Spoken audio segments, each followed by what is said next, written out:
Hey there, Mama. You're listening to the Lift the Shame podcast. I'm your host, Crystal, mama of 5 and your family's intuitive eating dietitian, here to help you cut through the diet culture clutter so you can enjoy freedom with food as a family. I'm on a mission to help you end the generational legacy of diet culture in your home so you can experience motherhood free from food guilt and body shame. Listen in weekly for guidance on how you can ditch diet culture, heal your relationship with food in your body, and confidently raise intuitive eaters. Let's dive in and lift the shame together. The first time I found one of my kids sneaking food, I'm not going to lie, it was pretty upsetting. And it threw me off because we offer food pretty regularly here in our house, and we offer a variety of different foods, including sweets. We have sweets multiple times a day.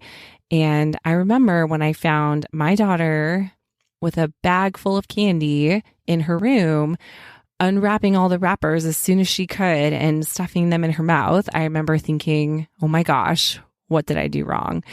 And this situation can be really hard for a lot of parents to encounter, especially if you've had your own history with food issues. Food sneaking in kids can definitely be triggering at times. And so I wanted to take some time to walk through some of the main reasons why kids sneak food, because PSA, it's actually normal behavior that you may observe this in your kids from time to time. And I also want to give you a couple tips on what you can do to actually navigate the situation should you find your child sneaking food. It's something that is really important to try to work through as positively as possible, because for a lot of kids, if food is, being eaten in secret and then they get caught, depending on how it's handled, sometimes kids internalize shame around food and start to feel guilty about their behaviors around eating food. And that just only ramps up more obsession around sneaking food. And so how you handle this situation is really important, not just to keeping the sanity in your home, but also just for the longevity of your child's relationship with food and to supporting them in building positive associations around eating.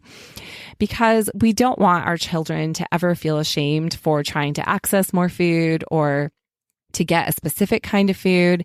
And sometimes we have to try to meet our kids where they're at to understand what's going on, right?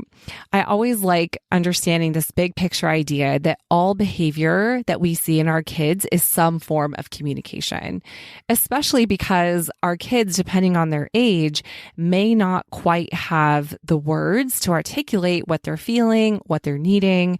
And so their behaviors can be a big clue around what's going on, maybe under the surface.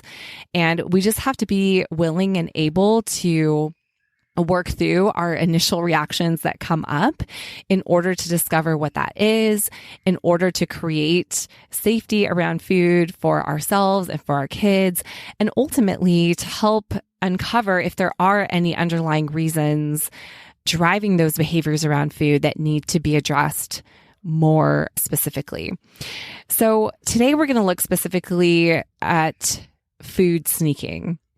And I will tell you, at the time of this recording, it is summertime and, kids are generally home for the summer. And sometimes when that happens and there's more frequent access to food than if they were at school, let's say, this behavior can be observed much more frequently. So you might actually be seeing this more over the summer when your kids are home more frequently. It might seem like it's ramping up a little bit. And I think no matter what, it's important to address what's coming up for you. Okay. So for some parents, it may not really bother them if their kids are sneaking food and they find that their kids have eaten something. But for most parents, if you've ever found a bunch of empty wrappers of certain food in the trash, or let's say you thought that you bought something, you could have sworn it was in the pantry, but you go to look for it and it's gone. You can't find it anywhere. All of these behaviors can be really hard to navigate. I think the biggest issue here is if you actually catch your child in the act of sneaking, because again, your child is doing something that they may feel some guilt around, and how you approach it is going to be really important to how they feel about food moving forward. So first, let's talk about what are some of the reasons that may drive your child to actually be sneaking food. Because again, if there's more understanding around what's going on with the behavior, it can better help you work through it as a parent, and it can also help you manage the reactions that are coming up for you.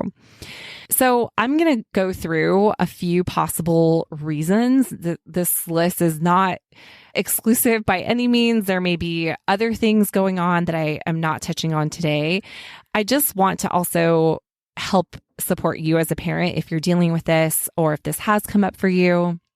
It's not your fault. I know that there's so much on parent shoulders these days. And again, to some degree, food sneaking can be normal behavior.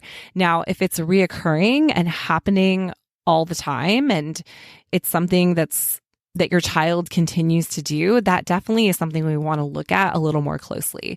But if you're occasionally, seeing your child sneak food, it may or may not be an issue that needs to be looked at. Here are some common reasons why kids might be sneaking food. Reason number one here is that expectations or boundaries around food may not necessarily be clear or enforced, right? Depending on your family situation and how you handle things, if kids don't understand that there's expectations around food or their eating times, if they don't know that, okay, around this time I get to eat, I get to pick out what I want to eat, mommy, daddy are feeding me, whatever the situation is, if kids don't have a clear understanding around their eating times and around how they get to access food, that can create some confusion for them. And so they may be sneaking food sometimes out of fear of not having access to food, or not knowing when the next time they're going to eat is actually coming.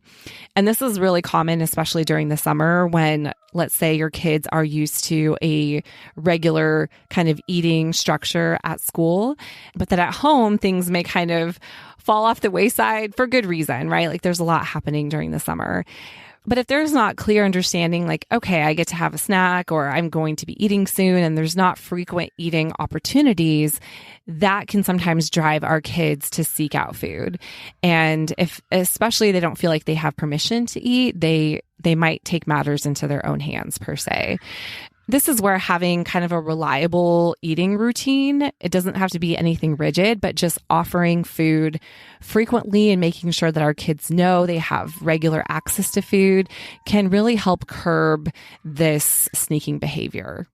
Another common reason why kids may be sneaking food is that the food that they're sneaking feels novel, or they haven't quite gotten enough exposure to it.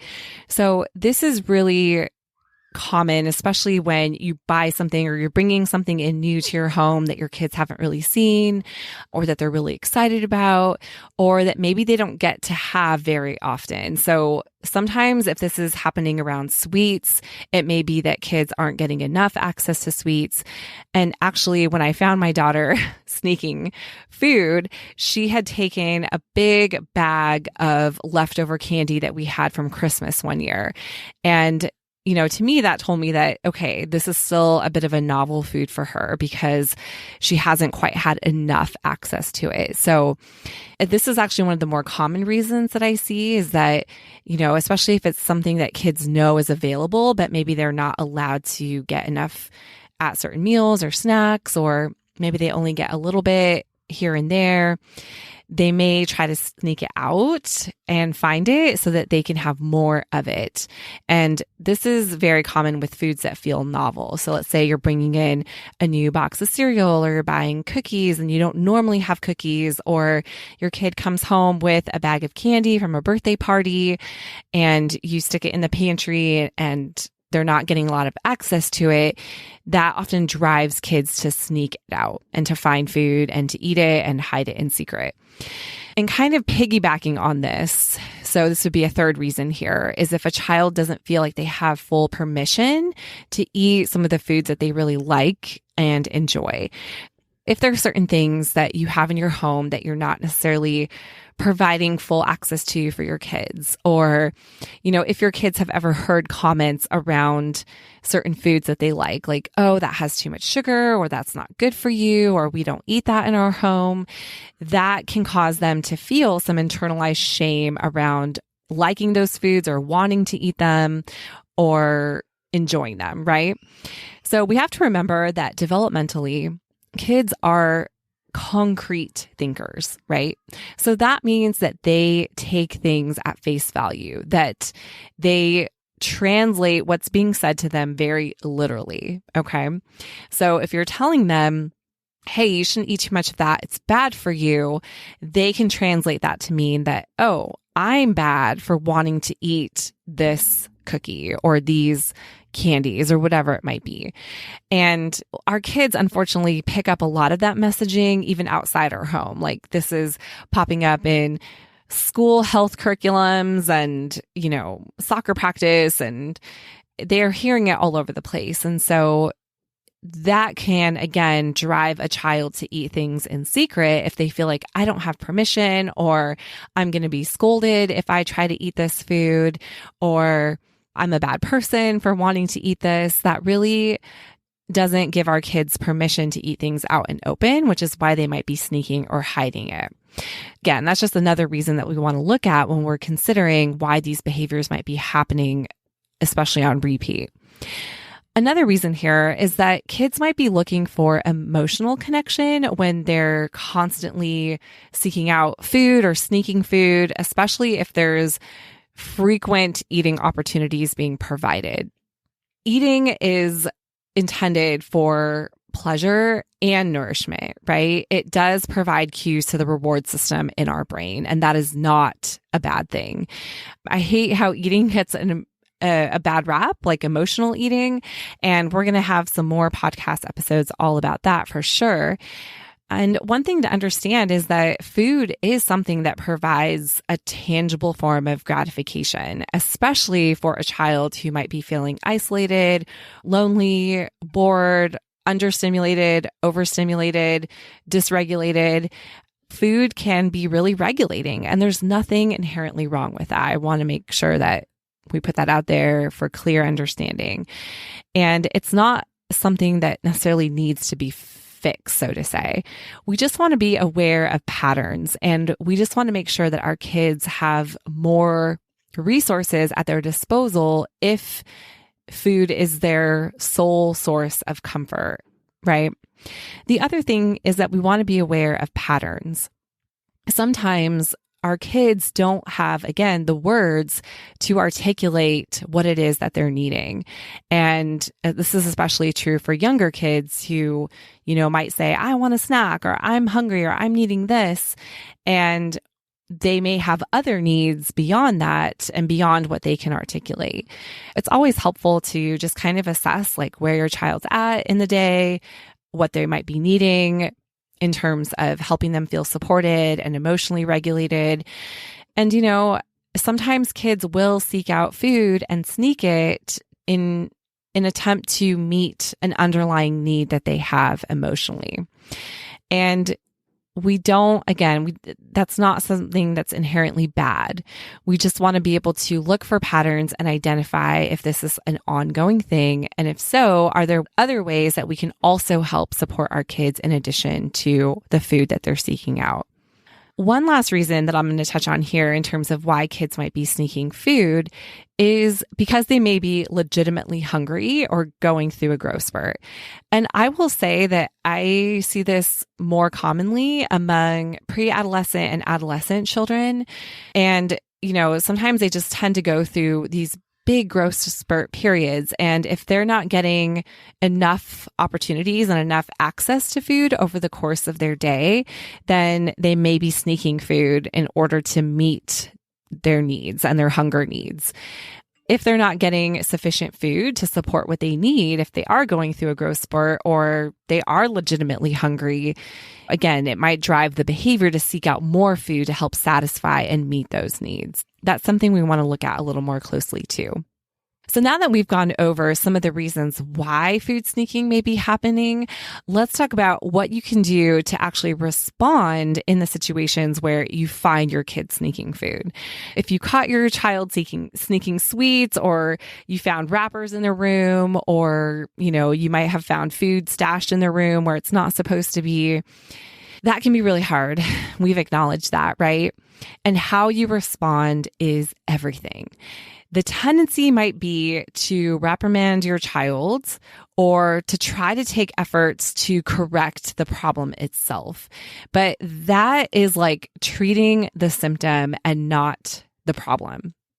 Remember that reoccurring food sneaking is likely related to some kind of underlying issue. So we want to discover what some of those causes are. At the same time, we also want to diffuse any shame or guilt that your child may be feeling when you catch him in the moment, or you catch the wrappers and you're questioning them, because that will only make the issue worse, right? If we try to reprimand them or correct them in the moment, that can just intensify the behavior over time. So I like to look at approaching kids sneaking food in two phases. So phase one is like the acute phase. It's like, okay, in the moment, what are you going to do? And it's really about responding to your child and not reacting.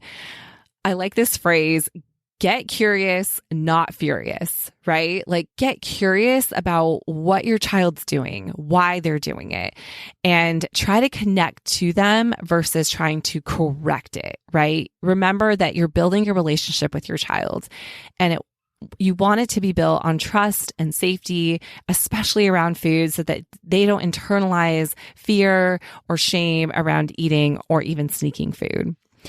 And that's not going to happen if we're reacting, especially if we're reacting from a place of anger or frustration, which, let's just name it. Like, it can be frustrating.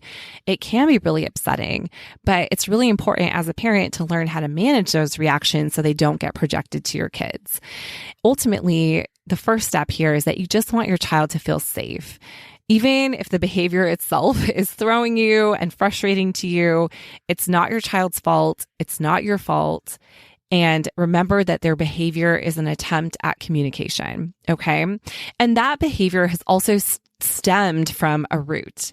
So we want to uncover what that is, and that's not going to happen if there's shame created around the food itself.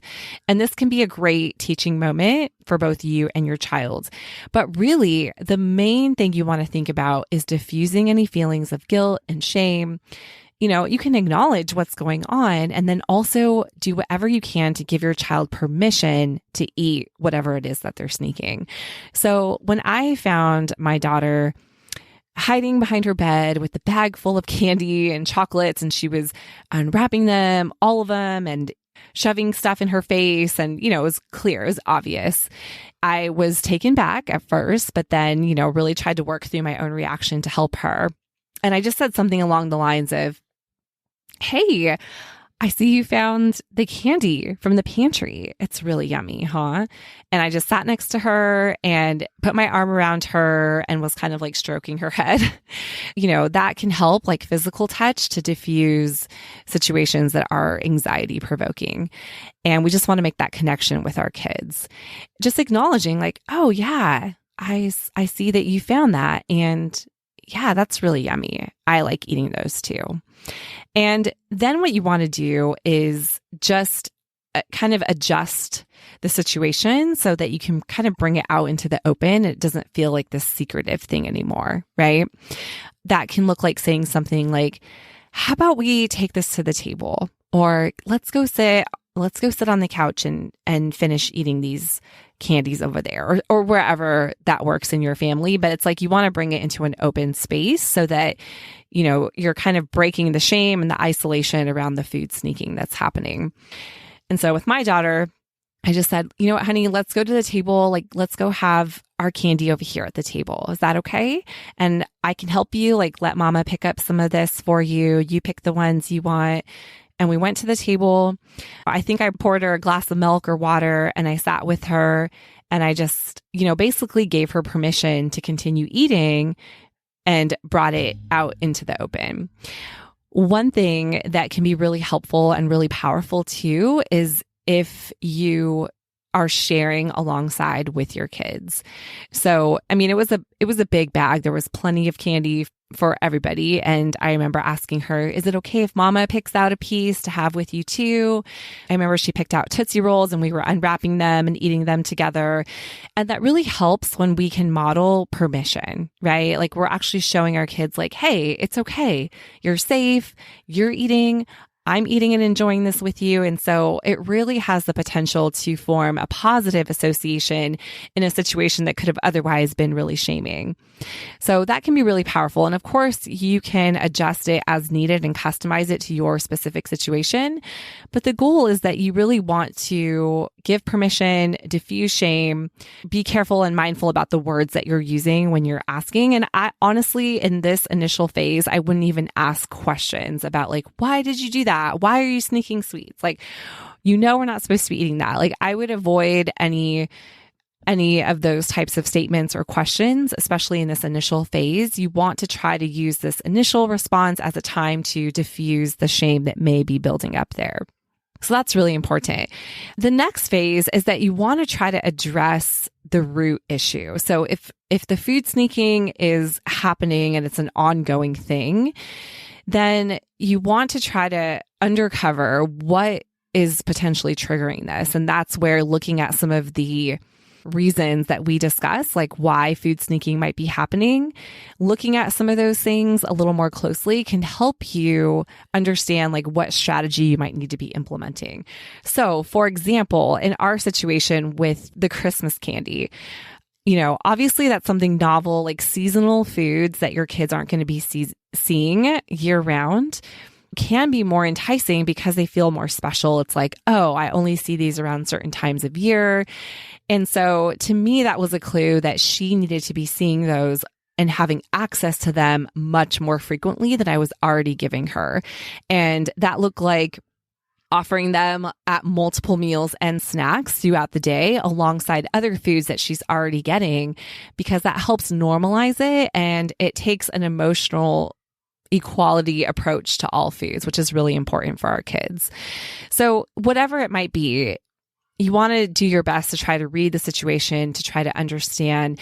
Generally, I will say though that kids, if they're sneaking food, that's usually an indicator that they need more frequent access to that food.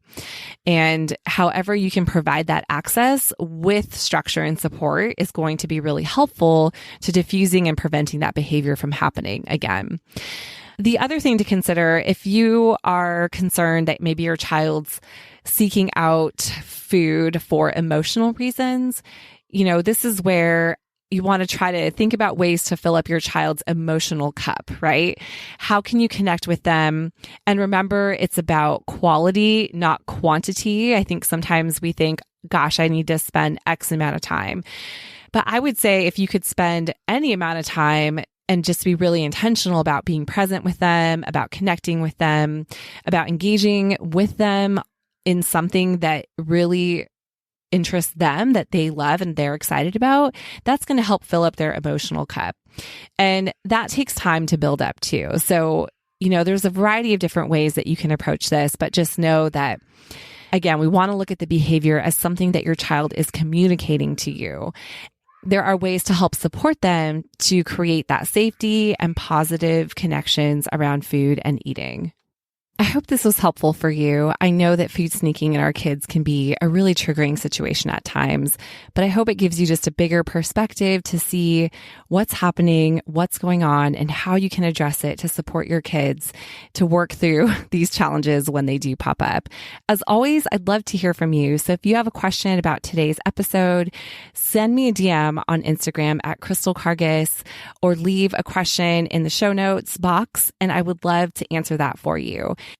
And just remember that every brave step that you're taking to learn and grow with your kids is a powerful step that you're taking to end generational food shame, right? Like you may be responding and being intentional about supporting your child in ways that you never had as a child growing up.